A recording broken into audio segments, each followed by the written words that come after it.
Good morning. Pastor KT here. I wanted to get on and just talk a little bit about some questions that have come up over our reading over the past week. And one is kind of over the last couple weeks.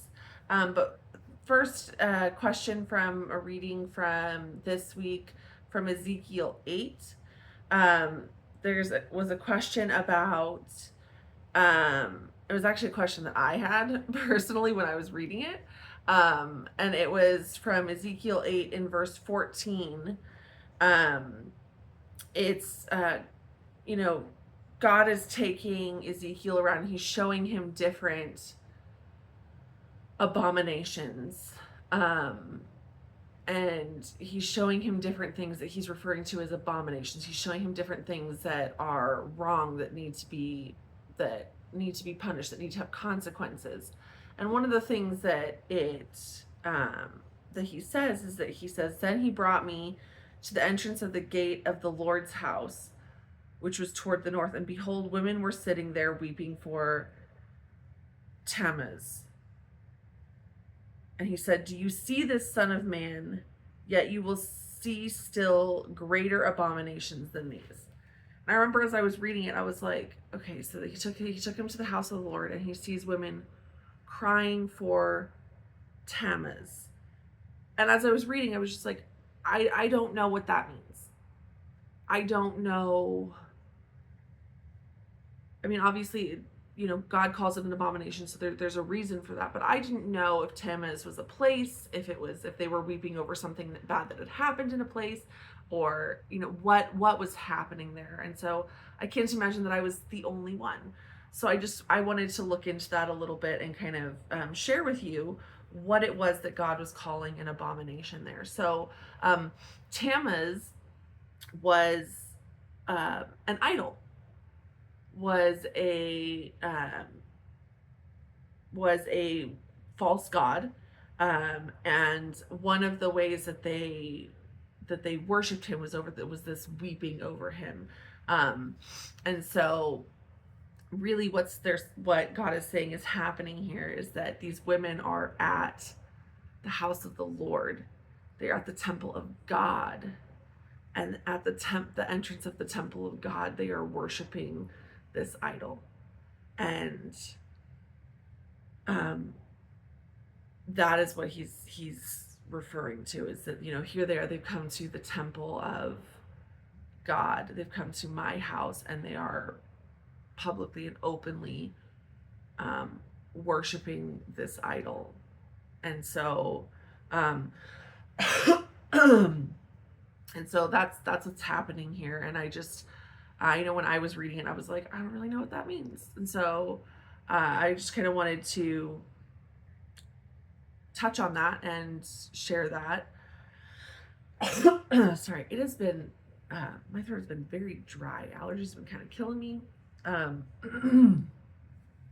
But I also just kind of wanted to address kind of an overarching question that's been happening in our reading over the past few weeks,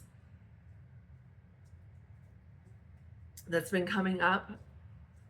And as we've been reading, finishing up Jeremiah, going through Jeremiah and Lamentations, and now Ezekiel over the past week and a half,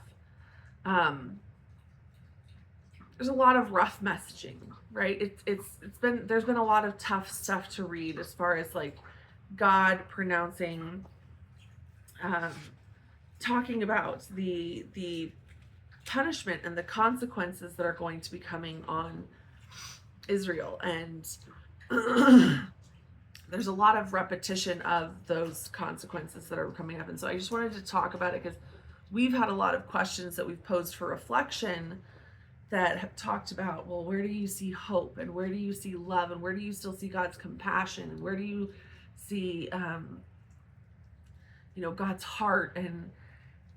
And we've been trying to draw your attention to that God's love is still very much shining through in these things, because sometimes when we read through all of this, it can be easy to get caught up in this, in the talk of all of the punishment and the wrath, and miss that this really truly is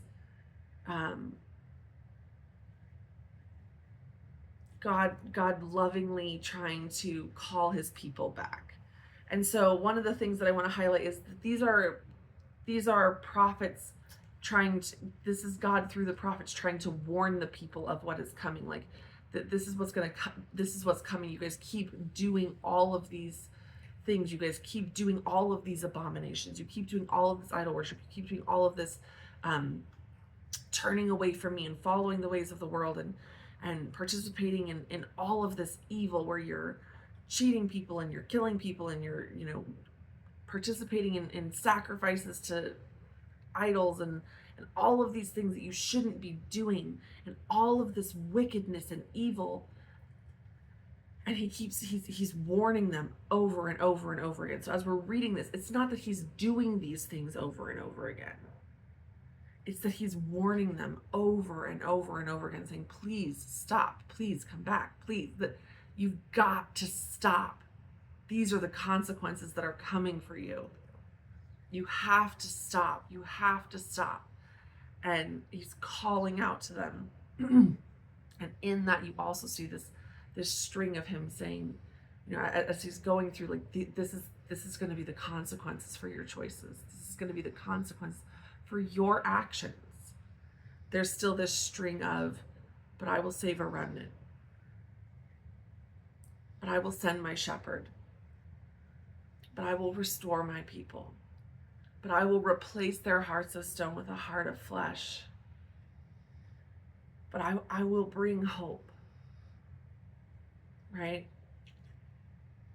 Woven in throughout, God is still saying, there's going to be these consequences, and these are because of your choices.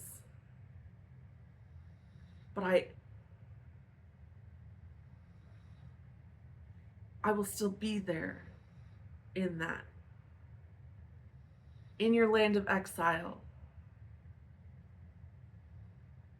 I will still be with you, he says in a couple of the places. And it's like, I'm not gonna save you from this. That's when he talks about, like, you're gonna cry out to me, and I'm not gonna answer that prayer. And it's not so much that he's not answering it, it's that he's answering it with a no. Right? I'm not gonna save you from that. This is the consequences of your choices.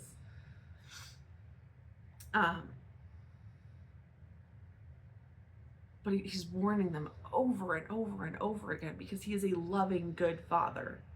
And he's telling them repeatedly, and he's sending people, he's saying, stop listening to these people that are saying, it's fine, it's no big deal, God doesn't care, he's not looking. That's a lie. He does care. Stop doing this. This is evil. This is wicked. This and the same warning over and over again. He tells them repeatedly exactly what's going to happen, exactly what the consequences are going to be.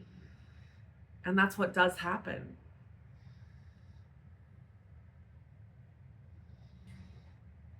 But there will be hope, and there will be restoration, and I will send my good shepherd, and I will restore my people.